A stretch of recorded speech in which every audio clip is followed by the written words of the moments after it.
Leadership féminin dédie sa 4e édition aux actrices de l'économie bleue. Une opportunité leur sera offerte pour acquérir plus d'expertise dans l'accès au financement. Son enseignant.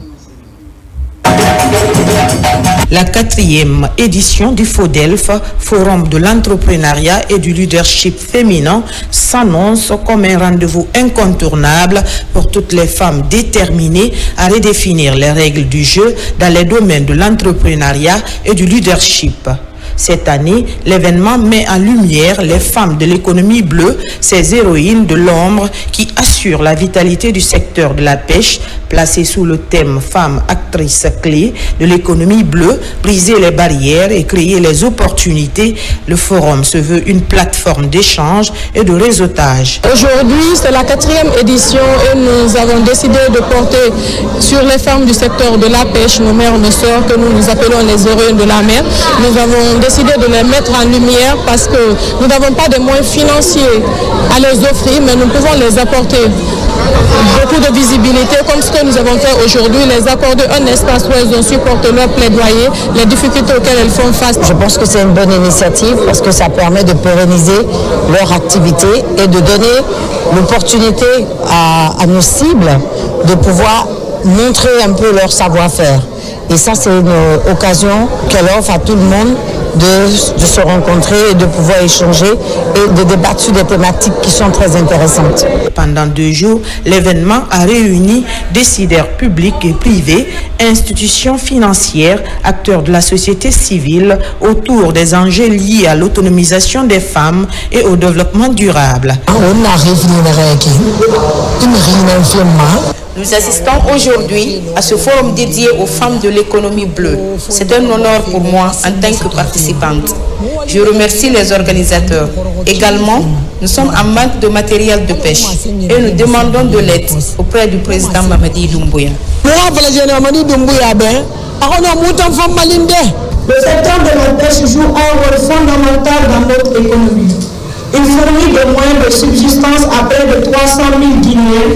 Mais au-delà des chiffres, ce sont les femmes qui discrètement mais puissamment assurent la vitalité du secteur. L'ambition est claire, faire des femmes non seulement des actrices économiques, mais des chefs de file dans la transformation du secteur. Le forum a également été marqué par une exposition riche et colorée, vitrine du savoir-faire féminin. Créé en 2019, le FODELF porte avec passion et détermination l'ambition de promouvoir l'innovation et la créativité des femmes afin de renforcer leur impact économique et social. Les 17 et 18 juin dernier, le ministère de la Santé et de l'Hygiène publique, à travers le programme élargi de vaccination en collaboration avec JPAEGO, Happy et Gavi, a organisé un atelier d'échange et de concertation entre les acteurs impliqués dans l'introduction du vaccin contre le virus papilloma humain, un virus responsable du cancer du col de l'utérus. L'idée est d'assurer une planification et une mise en œuvre efficace de ce vaccin dans le PEV en Guinée. Mariam Kamara. Au mois de février prochain, le programme élargi de vaccination guinéen connaîtra l'introduction d'un nouveau vaccin. Il s'agit de celui contre le virus du papilloma humain VPH, responsable du cancer du col de l'utérus. Pour l'heure, une rencontre est organisée entre les professionnels de santé et les partenaires pour échanger autour de la faisabilité et l'élaboration d'un calendrier de vaccination. Selon les estimations du registre de cancer, la Guinée a enregistré 2551 nouveaux cas de cancer du col de l'utérus et 1695 décès associés. Ces chiffres devraient s'élever à 3292 cas et 2188 décès d'ici 2030 si des mesures de prévention efficaces ne sont pas implémentées. Aujourd'hui, en organisant cet atelier, la Guinée franchit un cap décisif dans la prévention de ce cancer, mais aussi dans la lutte contre d'autres cancers liés au VPH, touchant aussi bien les femmes que les hommes. Le projet Happy grâce au soutien financier de la Fondation Bill et Melinda Gates de Gavi, à travers JIPAIGO, apporte un appui technique au ministère de la Santé et de l'Hygiène publique dans la planification et la mise en œuvre de cette initiative qui est l'introduction du vaccin contre le cancer du col dans le programme élargi de vaccination de routine en Guinée. De la rencontre émanent plusieurs recommandations basées sur le contexte guinéen. Pour les autorités, il est plus que nécessaire de maîtriser l'évolution de cette pathologie qui est la première cause de mortalité en termes de cancer dans le pays. Quand on parle du HPV, responsable d'un des cancers les plus meurtriers, mais pourtant évitable, pour nous, tant qu'on a un seul cas de décès évitable, c'est qu'on n'a pas atteint nos objectifs. Toute introduction de vaccin, il y a des préalables. Il faut d'abord se préparer. Parce que ce n'est pas le vaccin lui-même. Le vaccin lui-même déjà est dans le pays. Ce qui fait qu'on espère d'ici la fin de cette année, début de l'année prochaine, qu'on puisse vraiment faire l'introduction effective de ce vaccin contre le cancer du col de l'utérus. Ces acteurs du secteur s'accordent sur le fait que pour minimiser le taux de cancer du col de l'utérus en Guinée, il faut absolument passer par une vaccination effective et réussie. Pour ce faire, une coordination multisectorielle s'impose pour en venir à bout de ce problème de santé publique. L'association Maman Africa vient d'organiser une conférence débat sur les mutilations génitales féminines pour réduire la pratique. Des consignes sont données aux participants. Une rencontre scientifique qui coïncide avec la célébration de l'an 10 après le décès de la fondatrice de cette association, Nabila Moussa Kamara Morlaï Souma. L'excision demeure l'une des violences physiques les plus graves faites aux femmes à travers le monde. En Guinée, cette pratique traditionnelle continue de compromettre la santé et l'avenir de nombreuses jeunes filles. Pour y mettre un terme, l'association Maman Africa organise une conférence nationale contre les mutilations génitales féminines. Cette rencontre marque également un hommage à la fondatrice de l'association, Adja Kitagwe Kaba, décédée le 25 mai 2015. La lutte contre les mutilations génitales féminines continue.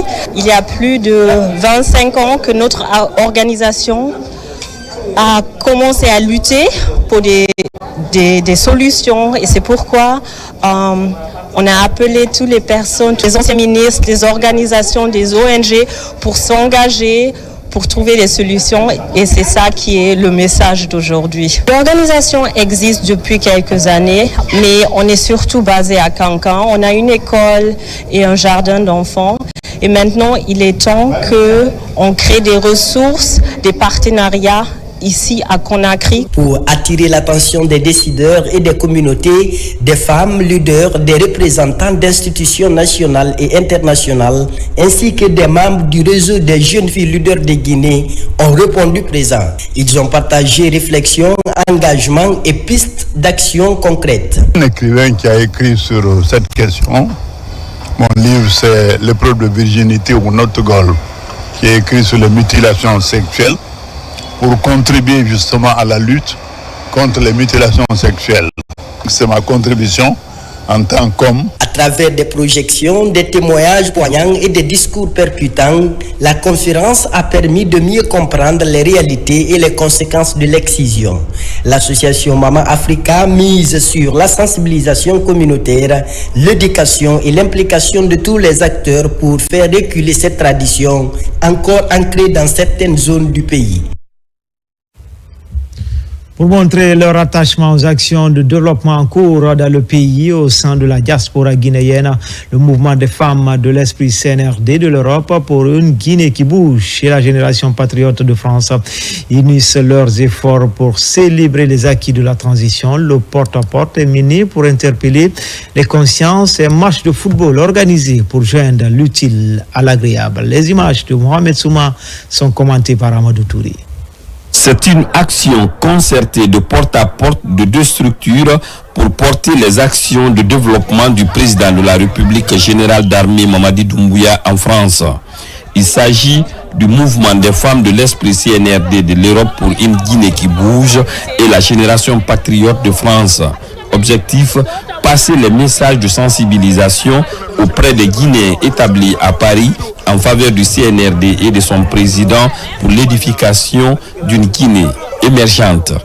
Donc on ne peut pas rester sans faire vraiment, sans se montrer et surtout parler et crier très fort devant l'opinion internationale qu'on veut de Mamadi Doumbouya. Par ces actions, ces Guinéens de la diaspora veulent désormais occuper une part active dans l'édifice d'une Guinée émergente et prospère. Ils se disent convaincus par les actions posées par le président de la République dans un élan de rupture avec les pratiques du passé.